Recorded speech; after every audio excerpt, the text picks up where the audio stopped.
black thing go from left to right, and I thought, I'm going to die out here. No one's ever going to know. I couldn't believe what my eyeballs were showing me. I'll never forget how evil the eyes were. It was horrible. I mean, I've never seen nothing that evil. It ran towards me at a rate that I can't even explain. Turned and stared at me, and this look of, I just want to kill you. I want to say it was human, but it wasn't. He was yelling at me to grab a gun. I was like, for what? He said, just grab a gun. And there's footprints all the way to the door of my house. It had went inside my garage, all the way to the door. 911, what are you reporting? Jesus Christ, you better... Sir? Zia! Hello? Get somebody out here. What's going on now, sir? That son of a bitch is about 6'9", I don't know. Do you see him now, sir? Yes, I'm looking right at him. Uh-oh. You're listening to Sasquatch Chronicles. Check us out online at sasquatchchronicles.com. If you've had an encounter, email me. My email address is wes@sasquatchchronicles.com.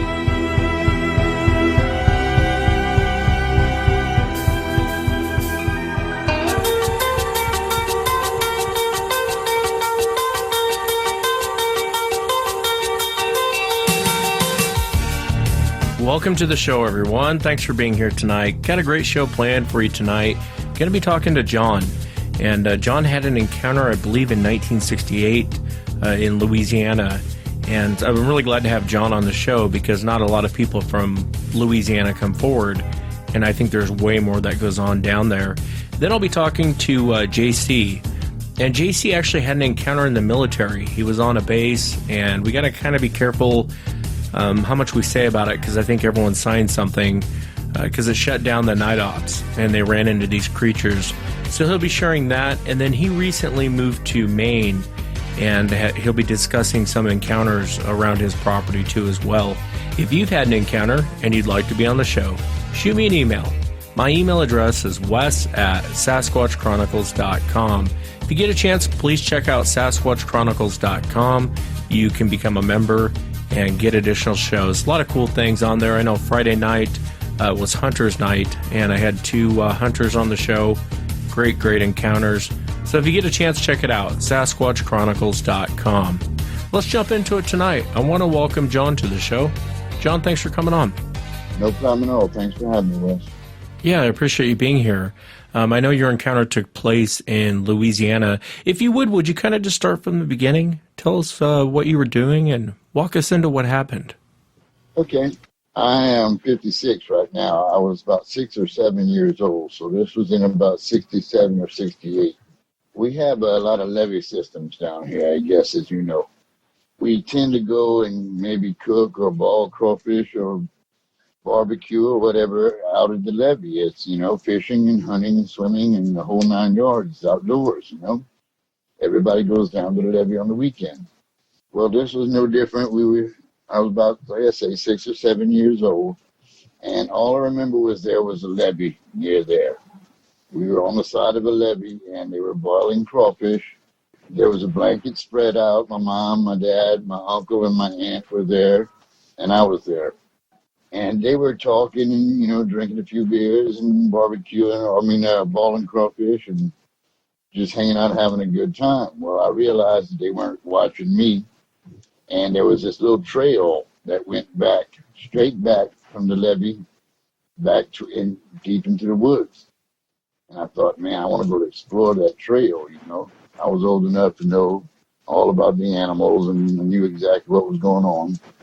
Anyway, I started walking back there, and I kept looking back to make sure that I was in line of sight of my dad, because that was one of his rules, man. His deal was, it's not my job to watch you. It's your job to make sure that I can see you at all times. And that was my job, trust me. So I was walking down that trail, I was going straight back, and I'm looking back, saying, okay, he can see me. So I keep walking. They don't even notice I'm gone, but I can see him. I'm walking straight back, and I'm looking down because it was early spring. And there was some water on the ground, and there could be moccasins or water moccasins or copperheads or whatever. I was looking for snakes. You know, I was a kid. I'm looking for snakes. So I keep walking back, and right as I get towards the back of the trail, I realize that it takes a right. You know, it suddenly turns to a right on the side of this big tree. And I think to myself, man, if I take that right, which I wanted to, but if I take that right, my dad won't be able to see me. You know, I'll be out of sight, and I'll be in some real serious trouble. Well, right as I'm about to turn around, I'm looking down, right as I'm about to turn around in my 2 o'clock position, I noticed something on the side of that tree swaying a little bit from side to side, ever so slightly, you know, just a little bit. But enough to catch my eye, and I froze instantly. And I looked up on the side of the tree, and there was just it was a dark figure. I look up, and as where the eyes are supposed to be is my eyes meet. Right when our eyes meet, this thing just gets so pissed off. I mean, like you wouldn't believe. He just gets so mad, and he just screams at me real quick. Now, he's about 15, 20 feet away. He's not far away at all. But he just juts his head forward and screams, "Rah!" real quick like that. And, man, that's when my feet kicked in. I didn't have any choice to run or not. I was running, son. I don't know what we say when the Bigfoot just took off and disappeared, but that's probably what he told his family. That little boy just took off and disappeared. Must have jumped in a portal or something. I don't know. But I was gone. I remember running so fast and thinking my feet aren't even touching the ground. I'm going to fall, you know. And as I'm running, I'm get to the head of the trail where it started, and I dove right in the middle of the picnic blanket and the baskets and the whole 9 yards. Everything just went flying. So as that's happening, I'm thinking, man, I'm going to be in some serious trouble for destroying this picnic area, you know. And so I jump up immediately. I look behind because I had full figured that this thing was chasing me. I mean, I really thought it was, but it never was, man. It wasn't there. And I get up and I said, did y'all see that? Did y'all hear that? You know, I said, it was a hairy gorilla and it screamed at me. Well, they all started laughing, and my uncle went in to berating me right off the bat, telling me how, you know, I'm just scaredy cat, and you know, there's no gorillas, there's no hairy gorillas in Louisiana. I was just scared. I'm just, you know, a kid in the whole 9 yards, you know. But my dad's not saying anything. And that's what I noticed kind of like right off the bat while this is going on. I'm thinking, my dad's not saying a word, which is unusual. He would have been all over me, you know. That goes on, it kind of calms down and whatnot. And I went in the truck and I went to sleep. I didn't want to have no part of nothing again. You know, and here I am thinking, man, I saw a hairy gorilla, but they tell me there's no hairy gorillas in Louisiana. So, I mean, you know, what you going to do when your dad and your uncle tell you there's no hairy gorillas in Louisiana. Anyway, we go to the next thing I realized we're home. And my dad is in the living room in his chair, you know, the dad's chair. And he calls me in there. He says, John, come see. And I knew what that meant. That was, he wanted to know exactly what happened, and he wanted to know I was telling the truth. Because if I wouldn't have been telling the truth, if he even thought for a second that I was lying or making that up, he'd have had my butt. But anyway, I went in there and I told him, I said, Dad, I'm not lying, I'm not making anything up. I walked down there and something was swaying, and I saw it was a hairy gorilla. It screamed at me. I saw its eyes. I saw its face. You know, it had that black leathery face just like a gorilla, you know. And, of course, he tells me, son, there's no gorillas in Louisiana. But he believed me or something because he didn't whip me or anything. You know, I didn't get any punishment or anything. But then he told me, he said, and in no uncertain terms he told me this. He was dead sure of himself. He said, son, what you saw was an ancient tribe of Indians down here in Louisiana. They've lived in the basin forever. And he said, and they shunned society. They stayed deep in the basin, and they became wild again, like feral humans, you know. He said in no uncertain terms that's what they were, and that he had one parallel him on the way home one time from hunting when he was about 17. But he totally believed me, man. He was like, matter of factly. I never get to have an adult conversation with him because he died when I was 12.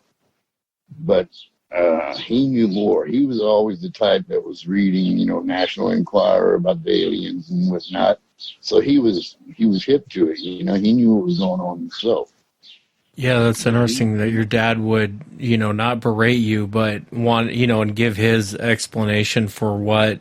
Yeah, he totally explained it to me. Like he knew for sure in his mind that that's what they were, and that's what I saw. So I was cool with that the rest of my life, And then, in a series, a bunch of dreams and stuff and nightmares, night terrors that I've had, all that stuff, man. It's all come back, But you block that stuff out, especially when you got to hunt. My dad didn't want me to be scared of the woods. You have to hunt and fish down here. I mean, it's a rite of passage, basically. You can't be scared of the woods. That's the last thing that a man would want for his son, So I don't think he told me more just not to scare me. If you would you describe what you saw? So you walk up on this thing, and it appears to be gorilla-like, and then it barked at you, or growl, whatever. Yeah, that I called it.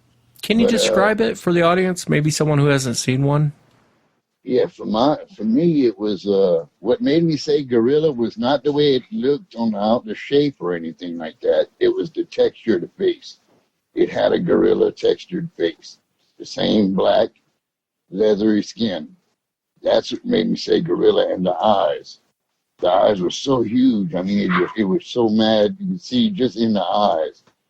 I knew right away that I was walking into a trap right there.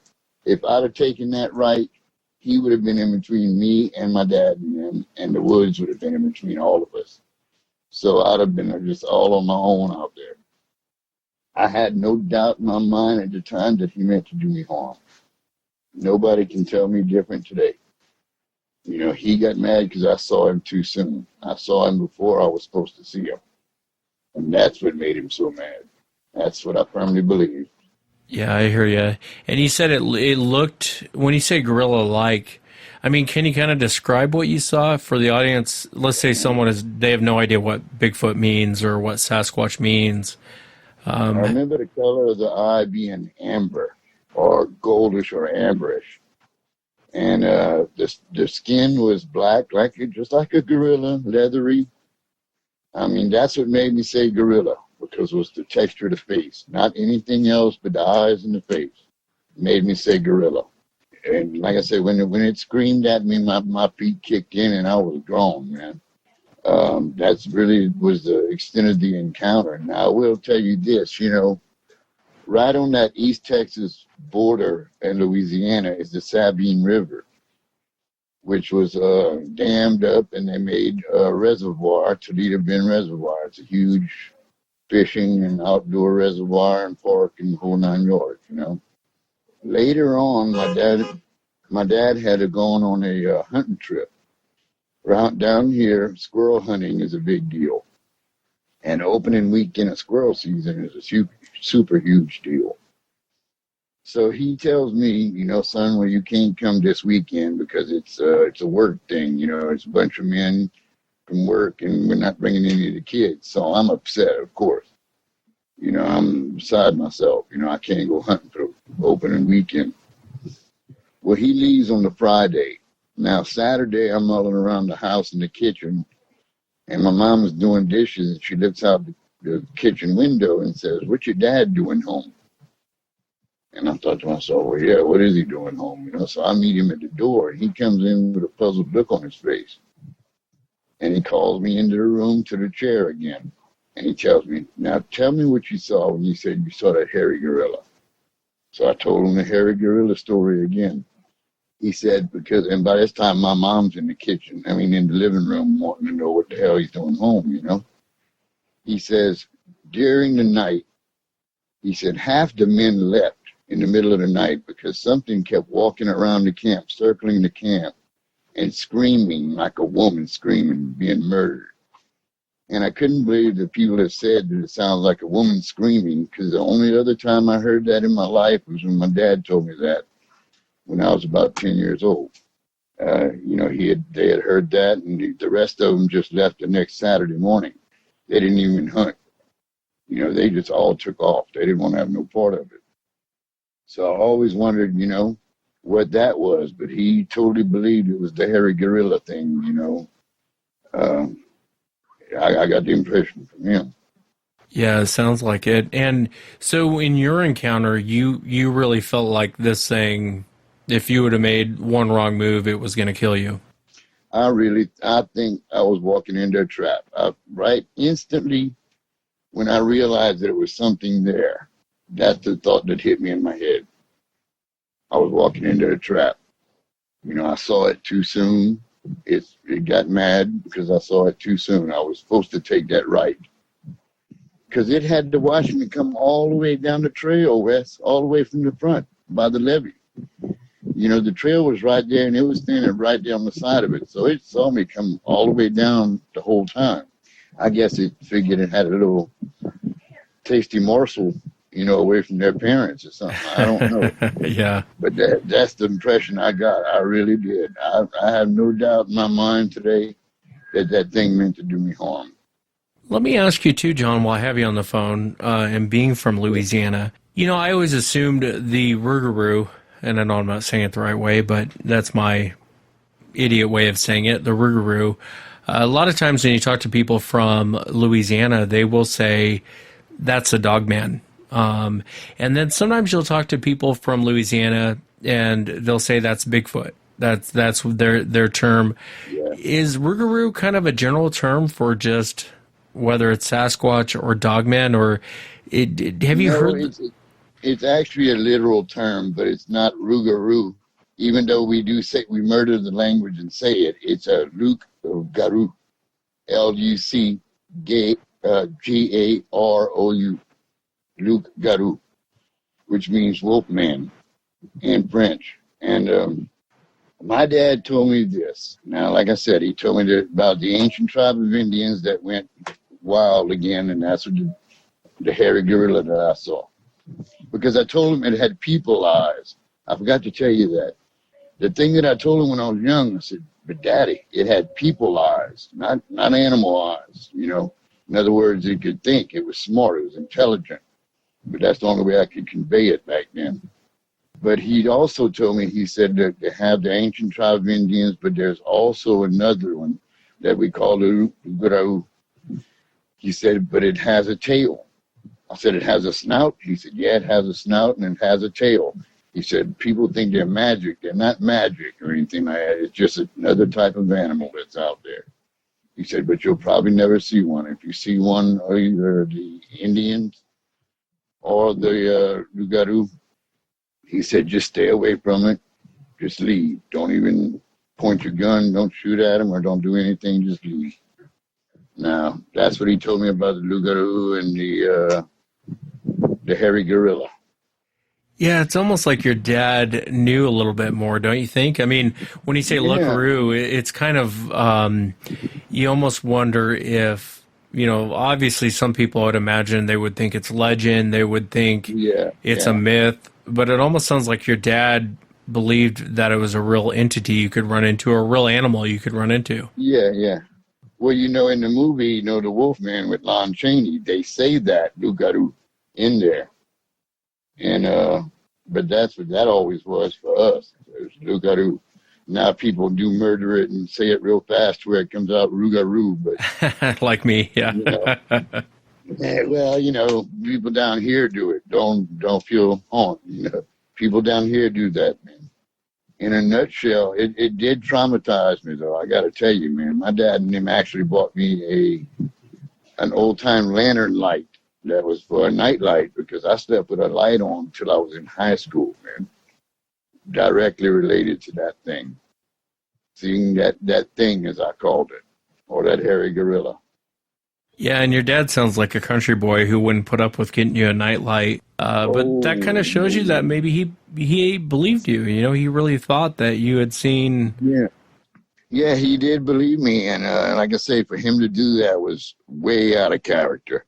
I mean, you know, he knew something had happened. He totally believed me because he wouldn't have gotten me a nightlight, you know, for his firstborn son. No, that wouldn't happen.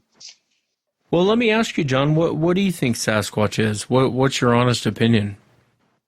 I'm going to go with what I saw and what my dad told me. You know, he said in no uncertain terms it was an ancient tribe of people that never got civilized, that just never made it quite to the civilization.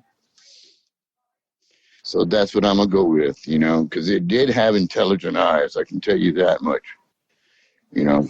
Yeah, and I think that's why a lot of hunters, when they come across these things and they have them in the scopes, why they have a hard time pulling the trigger. You know, it's why there isn't more dead bodies. Because your average hunter, I mean, you know this, John, you're a country boy. You grew up in the country. Generally speaking, generally speaking, your hunter isn't going to, at least the guys I've ever been out with, they don't shoot and ask questions later. That's just not the way it works. They know what they're shooting. They know what. Everyone's kind of down on hunters, but they really are people with integrity. That's the main rule, Wes. That's the main rule right there. Be sure of what you're shooting at. I mean, our dads drive that into our heads, man. You do not shoot it unless you're absolutely 100% sure what you're shooting at and what's behind it, you know. So, but I think a lot of hunters have seen this or seen something like that. I can't be the only one that I know around here. There's no way. They just don't say anything because, once again, you got to hunt. You can't be scared. You know, you don't want to ruin that, you know, by believing in something that is just impossible to believe, you know. Well, and that's the thing with, I think I made the comment in the last couple of shows. I mentioned Kentucky and then kind of your northeast, you know, like Maine, some of those areas, but I'd put Louisiana in the same breath. People are funny from that area. Unless they know you or unless they or your family, they're not going to tell you squat, you know. And right, exactly. You're not going to hear a thing. Don't you think there's more that goes on down there, John? When you say than what you would ever read on like the BFRO website or on? I believe so. I believe the key would be the loggers in North Louisiana and Northwest Louisiana. I'd be curious to see what these guys got to say. You know, I read some reports from out of there on the BFRO website, and there's plenty. There's 9 of them in Grant Parish alone, you know, that are just reports. Just think how many people have seen something and haven't reported it, you know? Yeah, it's definitely a mystery. And, you know, like I said, people from that area, they have some of the best stories, but they will not tell you. And I've talked to a lot of people from Louisiana off the air, and a lot of times they'll share encounters, but then they're like, I don't want to come on the show. I don't want to.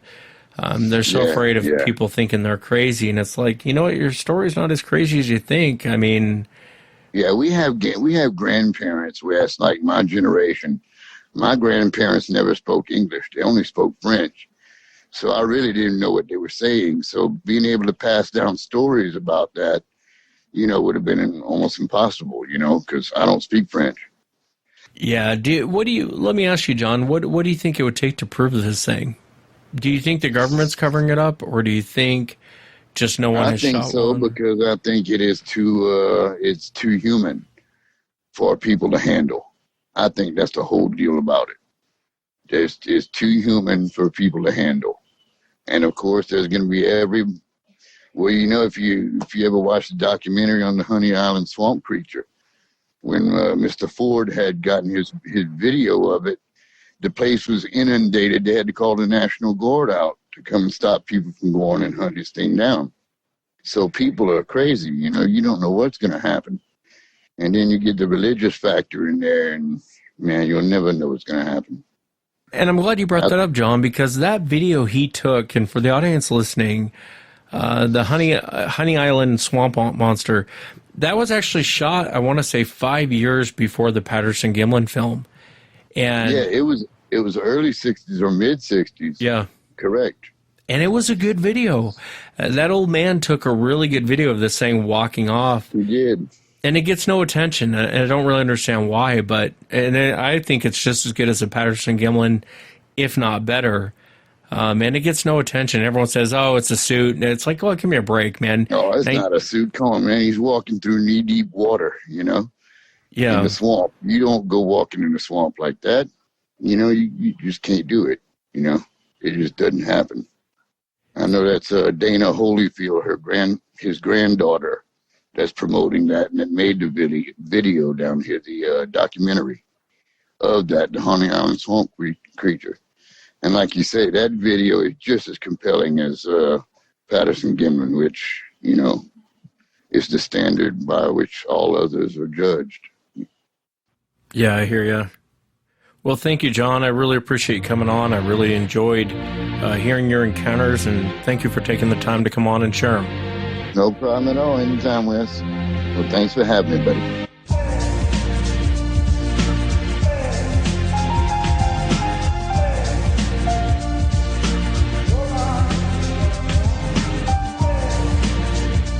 Well, next up on the show, I want to welcome JC. JC, thanks for coming on. Oh, yeah, you betcha. And I know you recently moved out to Maine, and we're going to talk about some of the activity out there.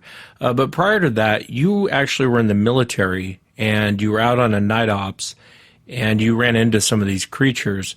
And I want you to be very careful, because I know everyone kind of signed something on this, and I know it shut down that night ops that you guys are doing. So if you would, don't mention the year, don't mention the base. But if you would you kind of just walk us into it? Tell us what happened.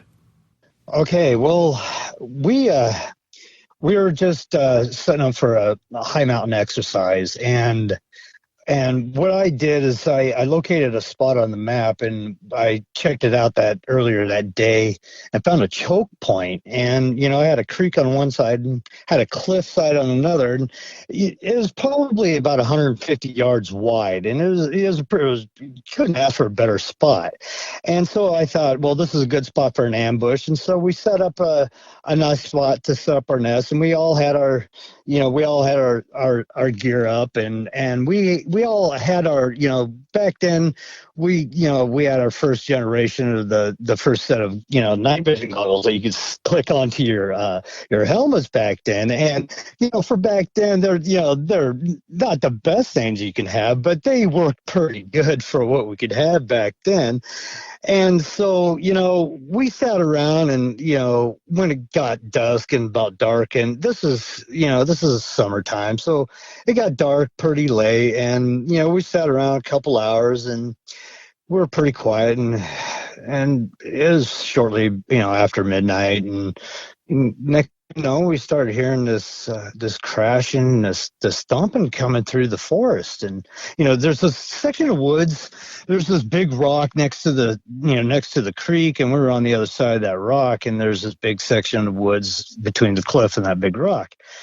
And we heard the crashing through the rooks, and I turned to my two guys, and I go, man, these Marines are stupid. You make a lot of noise. And, we're kind of laughing about it. And next thing I know, I started hearing this thumping on my chest. And I was like, this isn't right. And the next thing I know, and I'm the only one with my goggles down at that time, I see this big arm reaching out and pulling this limb down. And this limb, I swear, was probably 8-10 inches wide and probably 10 feet up off the ground. He just pulls it down and pulls it right off, snaps. When that happens, my friend next to me jumps off, up off the ground. And I said, don't move, don't even make a sound. And it just wasn't one of them, but there were two. And see, people, at this time, you got to remember, I grew up in Idaho, and, I spent my summers in a town of Cascade and a town of Stanley, Idaho. And, and I spent my time up in the woods, and I've never seen anything like this, never ever heard of anything like this, nor would I ever expect anything like this. And here comes myth right into reality. And I didn't know what to do, and the only thing I could say is shut up. Just shut up. Don't even breathe. And there wasn't one, but there were two. The other one was more of my size. The only thing I noticed was it was kind of clipped on to it. It was holding on to its waist. That's the only thing that I saw. It has hand on its waist, and it was looking forward. As the bigger one, when it snapped that tree, it looked back, and neither one of them had any idea that we were there. And thank God, because we didn't have any live rounds in our gun, and I wasn't going to get up and start popping shots off with blanks. That was the dumbest thing to do, right? I wasn't making a move. I wasn't making a sound. I wasn't doing anything. I was going to let these creatures go. So we saw these things walking off about 3 or 4 seconds. I don't want to say this. My friend at this time that was in the middle of the three of us, he immediately pissed his pants. He didn't handle this very well, and so after they disappeared. And these things, when I say they were walking, that's probably jogging in our sense, right? So, I mean, it was quick. And the only thing that I could say or notice, they didn't have no necks. And that's the only thing that I noticed at that time. But it was so quick because the goggles weren't that great. The vision was that great. That's the only thing that I could see was that big arm and no neck. I didn't really get to see a good visual on the head because the big one turned back and on the side, and I kind of looked, and all I saw was the little one grabbed onto the side, and that's when I turned to my friend. I said, "Shut up!" And I looked up, and then that's when I saw just the back ends of them, and they walked back in the forest. And then after that, then I heard the 7 Marines that were coming back behind because they were actually pushing them out. And then that's when I jump up, I throw my gear up, I go, hey, did you just see what you just pushed out?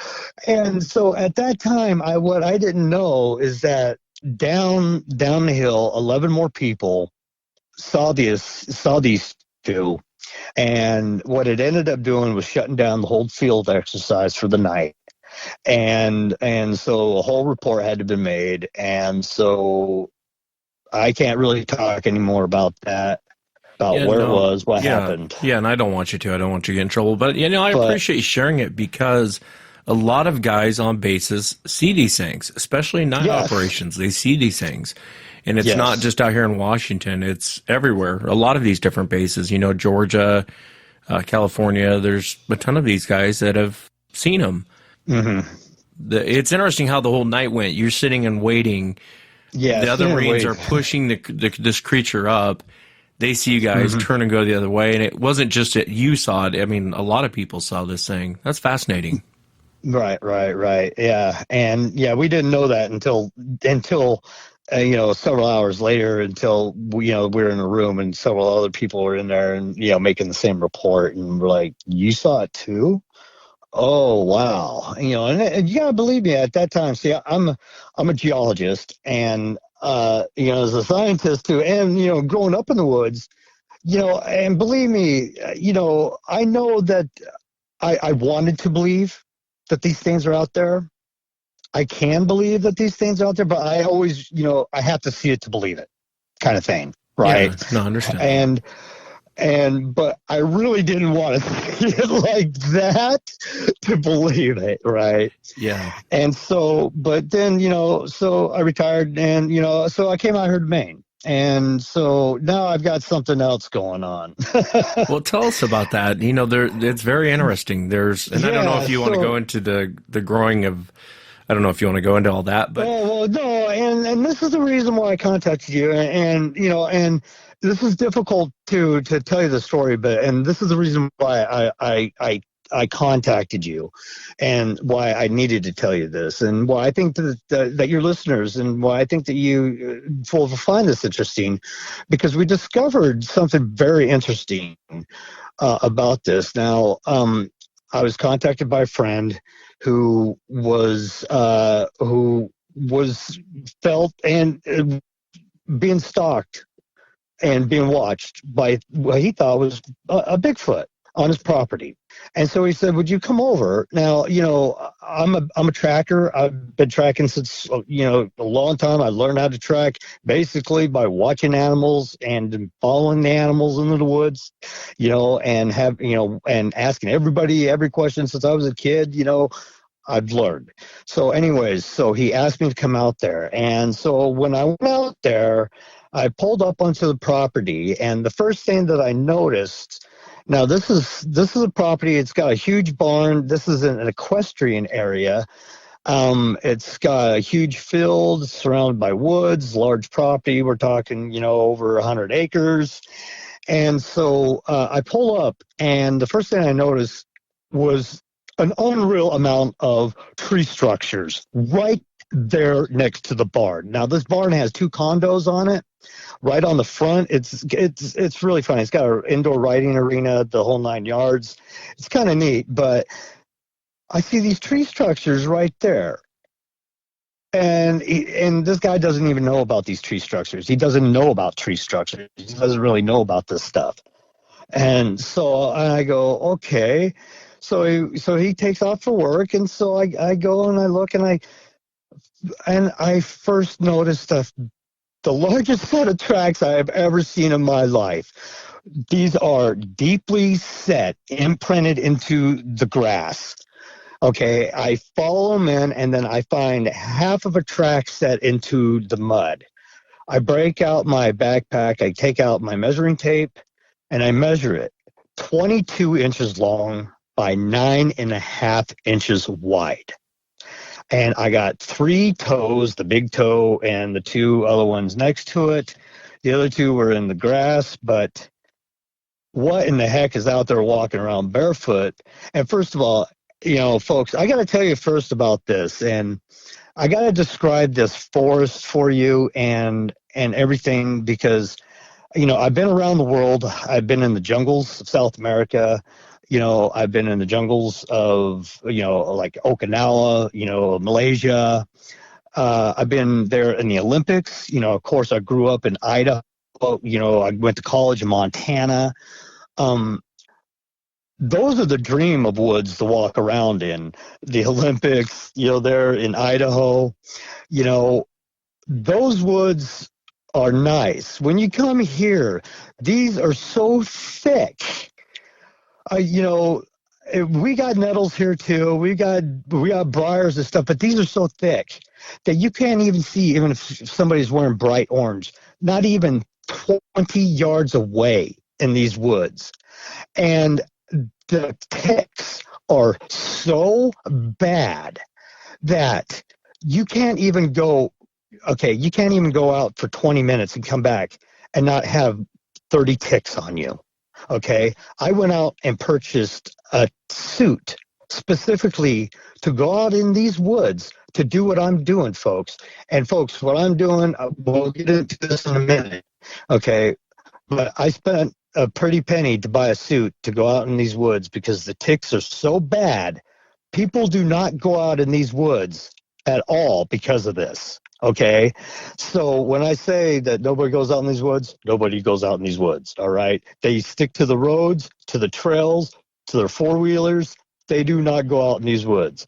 So when I went out there and I found these tracks, I followed these tracks, and I followed them out to the edge of the field to a tree that had the whole entire side, the tree limbs were all snapped off. And it looked like a trail marker, as if you were to make a trail marker. You can make it any plainer.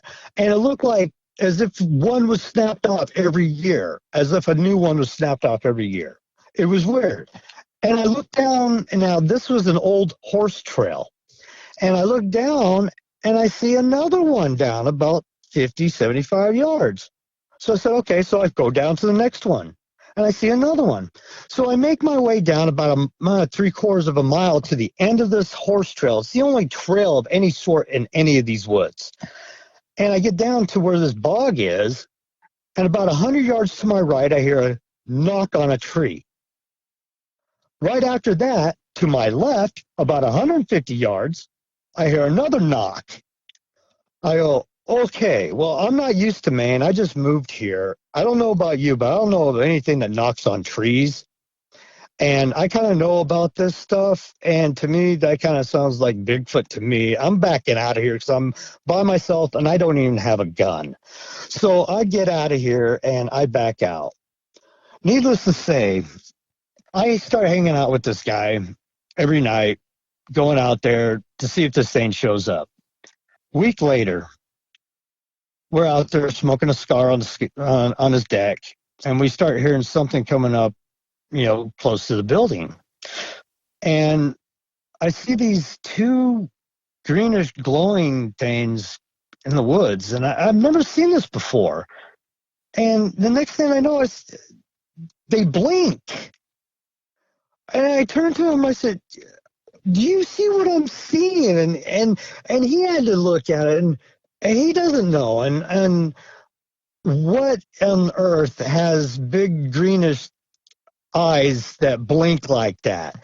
And this thing is very high up off the ground, right? Well, it comes in closer. And at this point, I'm like, okay, I've had it. I have got to see this for myself. So I run down the steps. I know this sounds crazy, folks. I know this is stupid, right? But at this point in time, right, I have got to see this for myself, right? Okay, so I run down. Now, there's this little corral in the middle of the field. And as you run down, I'm running towards this little corral. All I can hear is it going towards this little corral.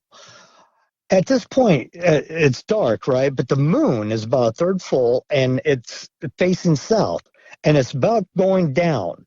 And you couldn't ask for a better point where the moon could be. As I get to the corral's about to where my chin would be, and I'm almost 5'8". So I get to the corral. This thing's on the other side of the corral, which is about 30 yards away. And it's walking away from me, and still to this day, I'm still wrapping this around my head. All I see is this big V-shaped like thing, and I don't see a head on this thing. And I swear, this thing, I know for a fact, just from the height of the corral, had to be over 11 feet tall. The size of it, I know my animals and the size had to have been over 1,100 pounds. Okay, that next morning, I went out right where this thing was walking, and that is the thing that's leaving these 22-inch tracks, because I followed these tracks right to where I end up putting my future gorilla grow. Okay, now this is what I'm doing out in the woods. This is where I'm going, and this is what I'm doing out in the woods, and this is where I'm getting all my encounters. And this is what I'm doing now today, and this is what I'm going to be doing here in the next 2 weeks. And this is why I bought this suit. I went out, we went out into these woods. After this encounter, we went out and we discovered not only these tree structures, but many, many more in this area, and probably only a 7 square mile area, probably over 350 tree structures in one day hike. Bowed trees, teepees, but the most interesting thing that we found were baby tree structures, little tiny ones. And this comes into play later because we find out that there wasn't just this big boy, but it's a family pod that's coming through here, because this ends up that we find out to be the nursery for these guys. This is the big boy.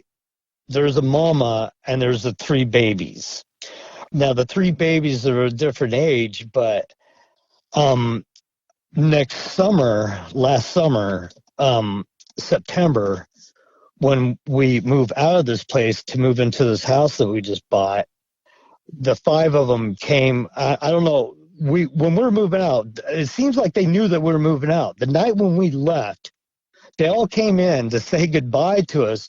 When the mama and the papa were off about 50, 75 yards, the 3 babies came in within 10 yards from the deck, and they sat there, and we were there for 45 minutes with the 3 of them there, just swaying back and forth, looking at us, making, I can't describe the noises. They're not chimp-like noises, not grunt-like noises, kind of like growl-like noises. I think they're like practicing growling at us. And I'm not joking, because my friend goes, did he just growl at us? Because where they were coming up at us, they had to have been small. But it is funny, but it's not. But beside the case, that was the only good experience we've ever had with these creatures. But anyways, Yeah, because I think you said most of the encounters really haven't been very pleasant with these things. they're undesirable, and yes, they have been. And that's probably the only time you're going to hear me laugh in this whole interview, because this was my whole idea. When every time that we went out, the first time that we actually went out hunting these things, I went out and I tracked these, and this is how I've been able to track these. About every 15 to 25 yards, they leave a nice little snap of a tree limb about 8 to 12 feet off the ground. And like I said, people, these woods are so thick, I'd lose my friend 15, 20 feet behind me. If he wasn't right on me, I would lose him, and he could hear me walking through the forest. You cannot see anything once the forest grows in the summertime. You can, even in the wintertime, you can't even see through it, okay, folks? It's the thick. I've never cussed walking through any forest in my life but this one. I wish I were kidding, okay? And the ticks are the worst I've ever seen in my life. And I had to buy a suit just to crawl through these woods. And there are nobody. And we do have, I have plenty of pictures of actual tracks. We've got, they must be juveniles, because they were small, actual footprints in mud, but there's no way people are walking around barefooted in these areas, because you're not walking around in these areas. Well, can I ask you this, JC? Why did you go and set up your grow operation back there after finding these tracks? Okay. This was the thing. Every time that we went back there, they would chase us out of there, or try to chase us out of there. And the reason that I put it back there, too, was that I saw no human activity whatsoever, or anything that could have been back there in the last couple of decades at all. And I know that no human activity at all. And we crawled back through all those woods for at least 2-3 weeks. And every time that I went back there by myself, I was paralleled. I got escorted out. I got growled at. Tree limbs snapped. And one time, I know that they use infrasound, because, look, I don't get lost in the woods. Plain and simple, okay? It just doesn't happen. I've never gotten lost in the woods. You could blindfold me, stick me anywhere in this world. I just don't get lost. We went out, and I got turned in a circle and got lost. And I swear there's this crow following something, and I know we were being paralleled by one of these creatures, and it was sitting there squawking at this thing for 30, 45 minutes. And I know it was squawking at it. And I swear to this day, we were thinking that it was using infrasound on us, confusing us, because to this day, I know I never get lost in the woods, and I got lost that day. And I've been in those woods 3-4 times a week, 2-3 times at least a week. And I got lost that day. But yeah, I chose those woods because these things are going to run you out. And I'm going to tell you, I want to throw a challenge out to this girl Renee out there to this show Finding Bigfoot. I hate to use your show as a platform, Wes. I really do. But anybody get somebody to the BFRO to her? Hey, come out here. I'll put you up for a week. All the comforts of home. We just take day trips out. I'll show you all the Bigfoot you want to see, because this is the thing that we have figured out. We have found out that they have a migratory pattern around here because of the waterways here. They use a certain pathways because of the waterways. They use a certain way that they migrate. And another big thing, you don't see animal life in this area. The whole entire time I've been here, in that area for 18 months, I only seen 2 deer. The whole time. The first week of living here in this new house that we bought here, I seen at least 18, 24 deer. In this area, you do not see the wildlife. And this girl here, she always talks smack. Look, come on out. I guarantee you, I will show you these creatures. And I not only will you not be doing that show anymore, you won't be camping by yourself anymore, and I guarantee you won't be coming to Maine, okay? Yeah. Because this is no joke. These things are no joke. These are not fun creatures. These aren't your vegetating, eating little fun things. These things, hey, if I didn't have a gun with me, and I didn't have it out with me, and I didn't know what I was doing, I wouldn't be sitting here and I wouldn't be talking to you right now. These things will kill you. They will drag you off any chance they get. And I tell you. Well, let me ask you, JC, what makes you feel that way? Because every time, okay, I've been in battle. All right. I've been where bullets fly. And I tell you, before I ever went out on patrol, I hadn't been that scared every time before. I'm shaking right now talking to you, thinking about I'm going out in 2 weeks. Before I go out into these woods, going out by myself, I'm scared to death, people. Okay, but I'm doing it because I need this for me. I don't take pain meds, folks. I don't drink, okay? I don't do this stuff. I'm in a lot of pain. I had 7 surgeries in a row. My body is beat up. Okay, I need this. All right, the state doesn't allow us to grow very much, and I don't break the law. But hey, No, I understand, and I don't think you have to justify it, as you and I were saying earlier. I think the fact that you would do marijuana over pain medication says a lot. Pain medication's nothing but they're heroin pills. You get into your opiates. That's what it is, and it's synthetic heroin. And it's like, well, that's okay, but hey, I could go a day without pot, but you go a day without those pills, you start getting those sick. Yeah, you start getting sick. See, and that doesn't make sense to me. Yeah. But anyways, the reason why I still go out there and I do this is because, hey, if they are to get me, that's a great way to die in my book. Drowning's a terrible way to die. Car wreck by drunk drivers, terrible way to die. Do you hear me, folks? Okay. Look, I think sleeping in your bed and just not waking up is the best way to go. But I get what you're saying. Yeah, I understand what you're saying. So, but you know what? It's the thrill of what am I going to be dealing with these creatures today? Yeah. What am I going to learn about these guys today? Who am I going to be dealing with today? I don't know. It's the thrill of it to me that gets me to do it. And I'm going to tell you, I had a partner in doing this, and we went out there, and my original Gorilla Grow, we were out there cutting it, and within 30 minutes of cutting out our grow, the big boy came in, and he growled at us. And while he was growling at us, my backpack was about 15 yards away.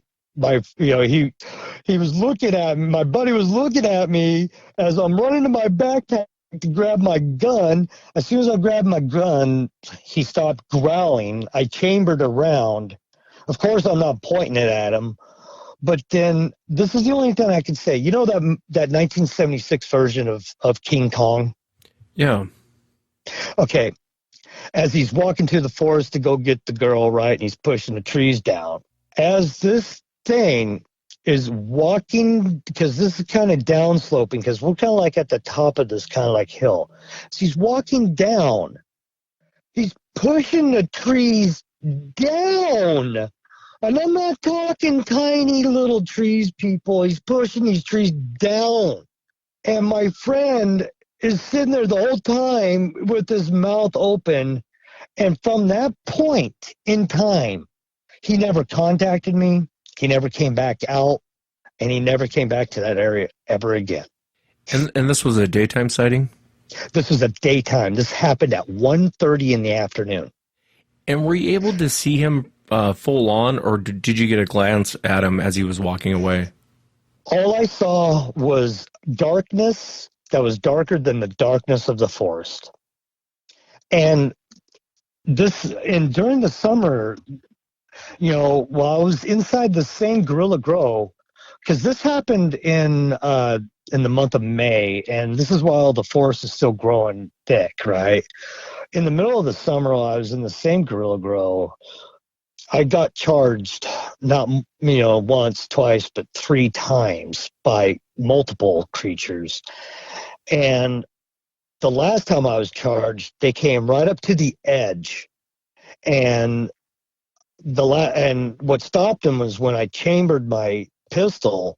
And I'm only carrying a pistol. I know this sounds stupid, but look, if they came out and they're coming after me, I'm shooting them in the mouth. I'm not dumb, okay? I'm shooting them in the mouth, and I'm saving 1 round for myself, okay? All right? Okay, all right. But anyways, they came right up to the edge, and even at the edge, all I can see was the darkness that was darker than the darkness of the forest.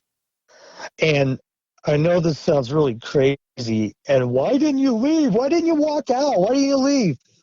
Well, I carried all that water in 2.5 miles, people. I might as well water the plants.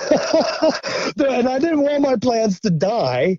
So I'm sitting there watering my plants, looking at the creatures, holding my gun with the other hand while I'm watering the plants with the other. And that was the only time. Now, see, I only have one little tiny trail that's kind of made to get up in that grow, and I have an emergency back door. And that was the only time I used that emergency back door. And that means you have to crawl through the severely tick-infested trees. And thank God I have that suit. And like I said, if you don't have the suit, and I don't know anybody that has a suit that I've got, and if you don't have this, like my friend came out there with me. When we came back, he had 29 ticks on him, and I had none. So that's what I mean when nobody's going out there in these woods, because the ticks are so bad, people. Yeah. Well, I wanted to ask you too. So it kind of sounds like it was, and I know what you mean, because it's like that here in the Pacific Northwest. You know, sometimes you can't even see within 5 feet of the foliage because it's so dense. Right. But you can hear things moving around. So things are moving around, you're being growled at. And I kind of get now why you're going. I've talked to a lot of guys that grow marijuana, and they have all kinds of stories from being charged, bluff charged, being run out of there. And I will say some guys will give it up, some guys won't. But in your case, obviously, you're using it as medicine for pain and everything else. I kind of don't blame you for leaving. Are they around this property year round, or is it? Yeah, yes, and okay, and we couldn't believe this. And I've got something else that we found that we've discovered that was really interesting. Okay, now this area that I am guerrilla growing in, that we call the nursery, they like this area in the wintertime because it really protects them from the wind. We went down there last winter. Not this winter, but the winter before. This is the first winter I was here. And the snow wasn't that bad. It was really bad this year. It wasn't bad last year. And we went down there to that bog. We followed that horse trail down. And we went down there and we got down to the bog. And the first thing I noticed when we got down there I didn't see any tracks on the ground besides a lynx track and a couple of all things, I have turned the corner into my Gorilla Grow, and I did run into a lynx. That wasn't fun. But anyways, I mean, face to face with a lynx. I trapped it against some trees, and it didn't know what to do. But anyways, I found a whole bunch of crap on the ground and a bunch of tree litter. And these are some white pines. And so, I'm looking up in the trees, and it was this large swath of white pines, and it had all this little crap on the ground and tree litter, but no tracks of any animals. And so me and my friend were looking at this, and we're like, what the heck is all this? Or what is leaving all this? So we're actually looking for a new area for me to do another grow, right? So that's what I'm looking for. So, so we're spending about 30, 45 minutes just kicking around. Didn't hear anything at all, right? Didn't see anything else. And so, I'm just thinking, wow, that's kind of weird seeing that. As we're walking out, we're walking up the hill, clap, clap, tree knocking. And then again, from on the other side of us, tree knocking. We look at each other. No way. No way. And these things follow us up the hill, not on the ground, but in the trees. These things are in the trees in the wintertime. They're not putting tracks on the ground. These things are smart. They are smart. They're not, because I went back down there, okay, again. All right. The next time we went back down, we didn't hear a sound. And I'm scouring the ground. These things are not leaving tracks. They're staying in the trees. But see, the forest is so thick, they can just go jump from tree to tree to tree to tree and never touch the ground. Ever. Yeah, I swear. I think some of them can. I think once they start to get a little larger, I'm not sure that once they get a little larger, but this is another thing I wanted to tell you. From that barn where we were staying before we got this house, it was raining really hard a couple of days, and this was like in the month of April. And there's these two trees. This is at the top of the hill. And we kept always saying, we always thought we seen these creatures in the trees. And, we're like, man, that'd be a really good spot to get up in the trees, look for deer, then jump back down the tree and then go get them. And we always seen sticks always piled up on the bottom of these trees.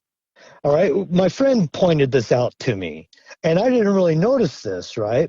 Well, one day he was at work, and I went outside and I looked, and I go, wow, it looks thicker at the bottom of those trees than normal. So I took a couple of pictures and zoomed up.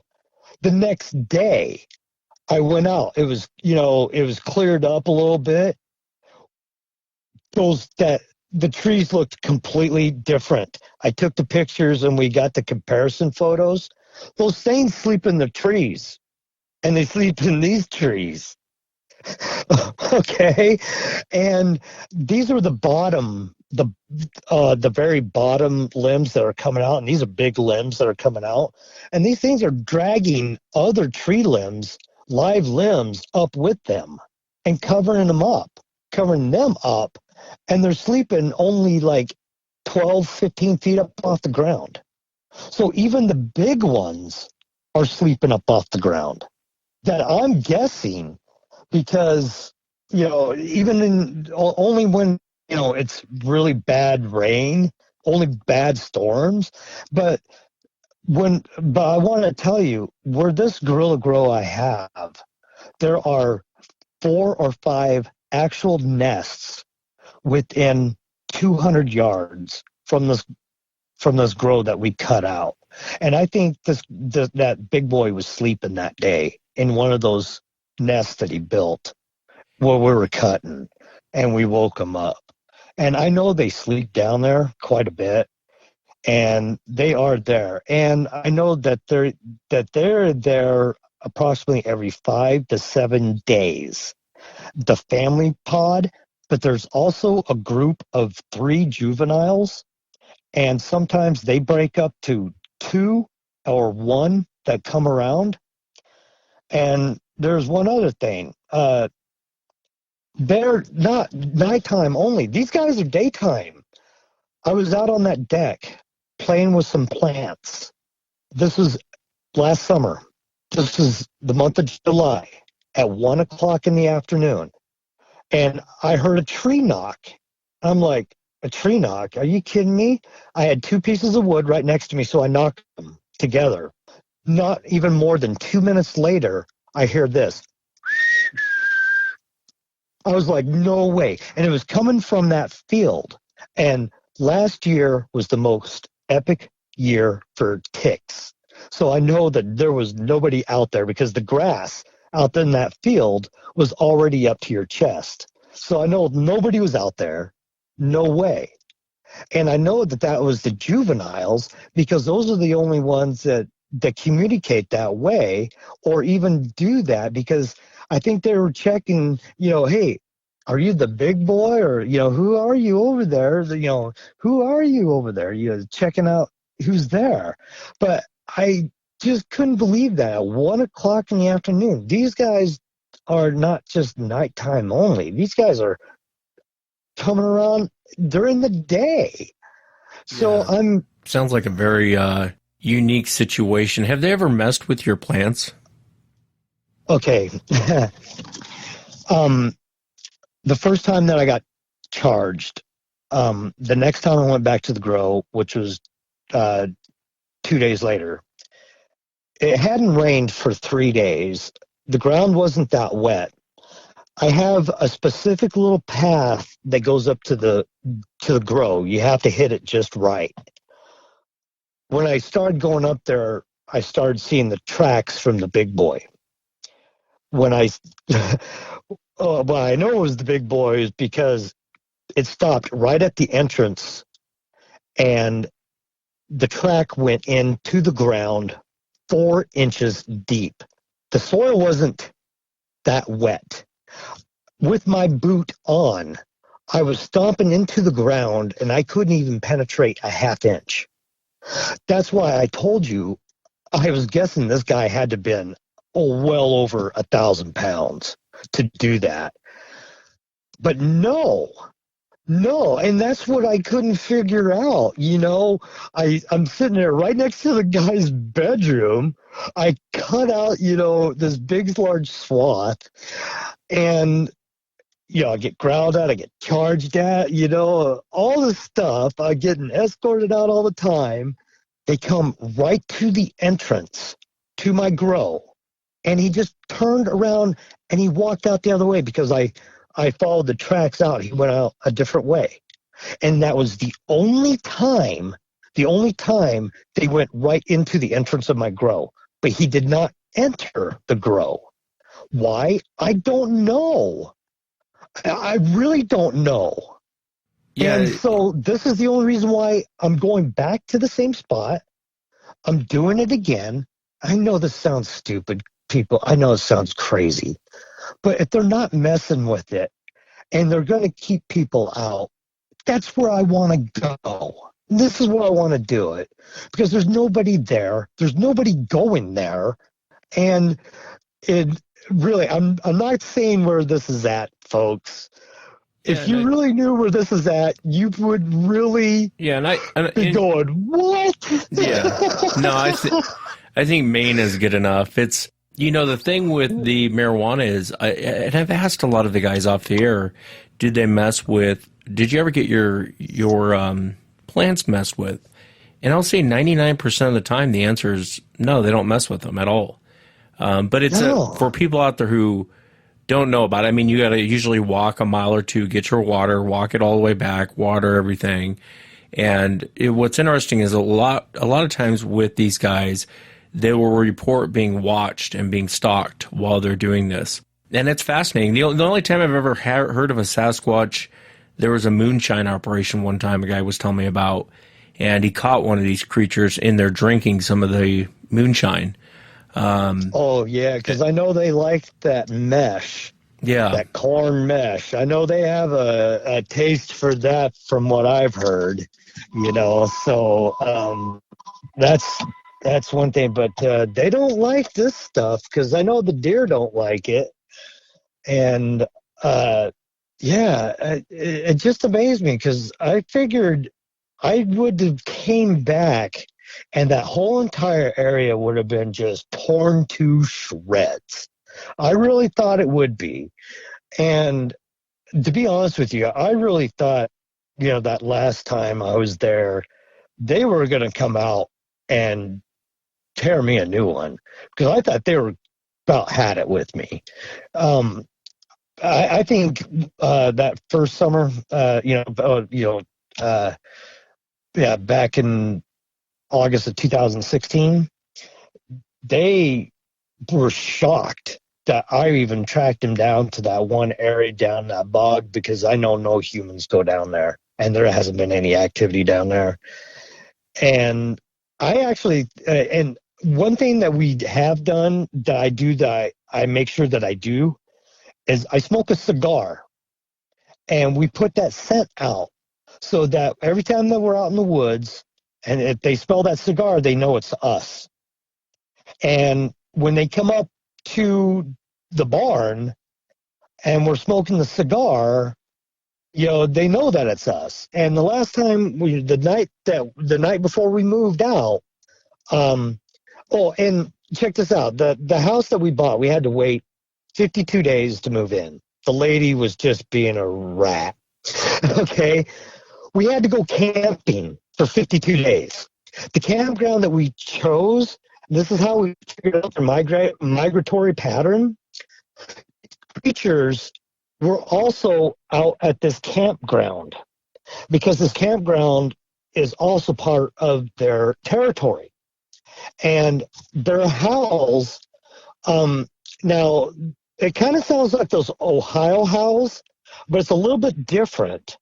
And the reason that this is what I came up with. It's like taking somebody from Austin, Texas, and taking somebody from Boston. It's like an accent. It just sounds a little bit different.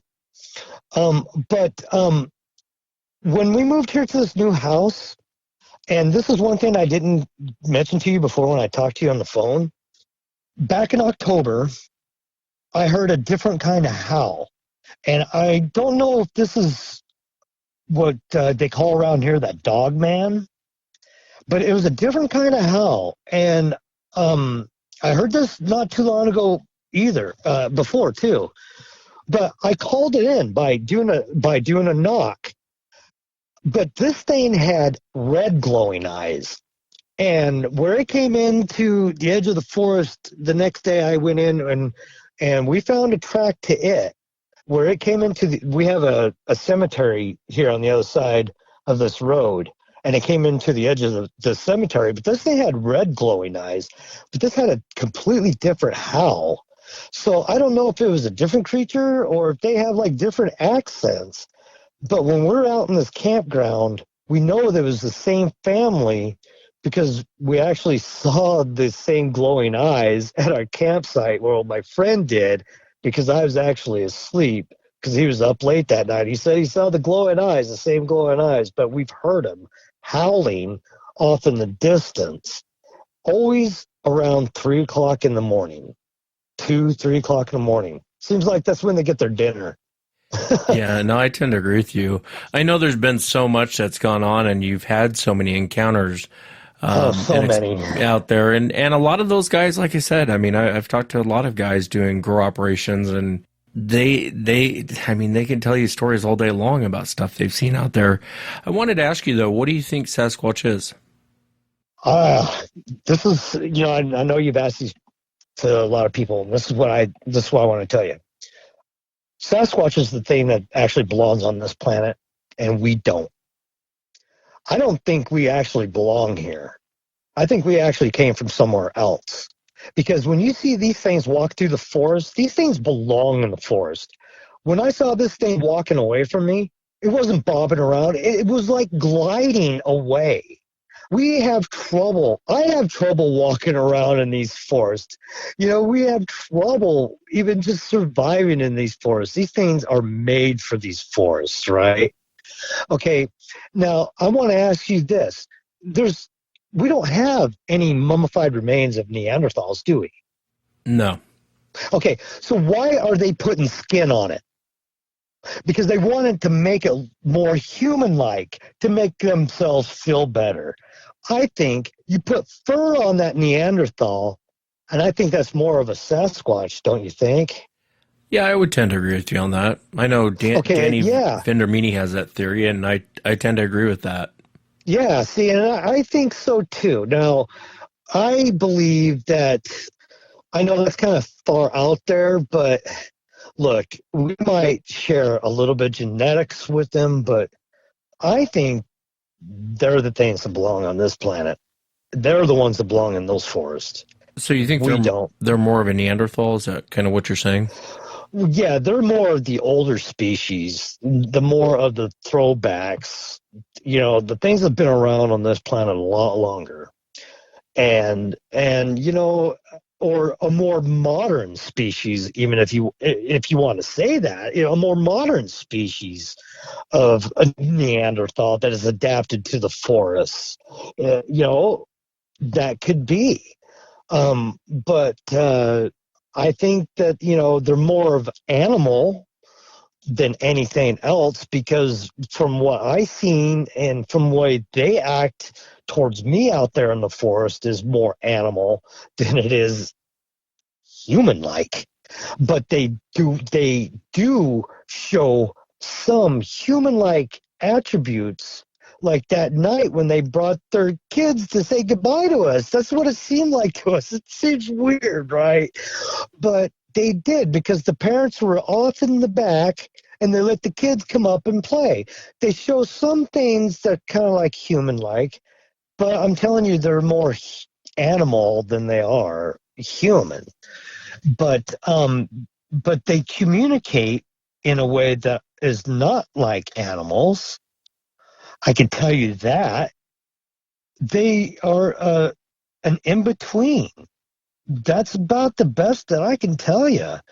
Now, when they came up to the back, were these things in plain view, or were they the little ones, or were they kind of? Okay, this is at night. Okay, right at the very edge, because I'm still going to tell you where this is going to be off air and everything, right? But right at the very tip of where this forest comes to, it's like a little lip edge. They came right to the very edge of it, and they're hanging right at the very edge looking at us. They are on the ground, crawling on the ground. Okay, the smallest one was basically like sitting on the rock. There's like this big rock that's like at the very edge of the, because everything's outlined with this, because everything's boundaried with a rock wall, right? So like it's like sitting at the very edge of the rock, and the two ones that are a little bit bigger than it were crawling on the ground, but they started in the trees. They climbed down from the trees onto the ground and then crawled on the ground. I gotcha. Yeah. So that's how they came in to get in closer to us. And they just kept inching the word closer and closer. And all we did is we kept talking to them. Like, hey, hi. And in fact, I think I even threw an apple at them. And that's when one of the parents growled at us. That's when my buddy goes, I think one of them growled at you. I go, okay, I won't do that again. Yeah, no, I hear you. Well, let me ask you this, JC. So you guys sold this property? Do you no longer have access to this area? Well, okay, no, we were actually renting it, and actually, my friend, his office is connected to this property. Okay, so we still have access to this property. I still have, okay, and you can enter any of this section of forest from many different parts. And believe me, I've entered this forest from many different sections. Okay, I mean, this specific section, which is probably like 7 square miles section, and this is where I've had the most encounters. And like I said, I've only gone out once and not had an encounter once. All right. And this is why, I tell these people from that show, my God, come out. Get a hold of Wes here. I'll give you your finding Bigfoot, all right? And I'm not out trying to find it, okay? Really, I'm not. But I still his office is there, and I told you he's a professional in the community. And in 2 weeks, I'm going to be right back out there again. You have to come back for an update, will you? Let us know if anything happens when you go back out there. And this time, like I told you, I'm more confident this year because the laws have changed around here. I'm not worried. I got a GoPro this year and two cameras that I'm going to be putting up in areas that I know I have activity. So I hope to get them on film for you, for myself. To really, I want to see that big boy on film, so I know that I'm not going crazy. Yeah, I don't think you're going crazy, but you'll definitely have to come back, JC. I'd love to know what happens. And I definitely will. And we definitely know we have a lot more to share, but boy, I don't even know where to. I just keep going all day, but I got too many stories. Probably got too much time. Yeah, well, I'll definitely have to have you back. We'll have to do it in 2 weeks after you go out there, whether you find anything or not. And then maybe I'll have you back and we can go into some other things that you have seen and experienced while you're out there. If that works for you. The tools that I found and stuff that they've been using and stuff. Yeah. Yeah, I'd love to hear more about that. I can't wait to have you back, JC. Thank you so much for coming on. Yeah, you betcha. Thanks. You got it. Thanks for having me. And that's it for tonight, everyone. Remember, if you've had an encounter, shoot me an email. My email address is wes@sasquatchchronicles.com. Until next time, everyone.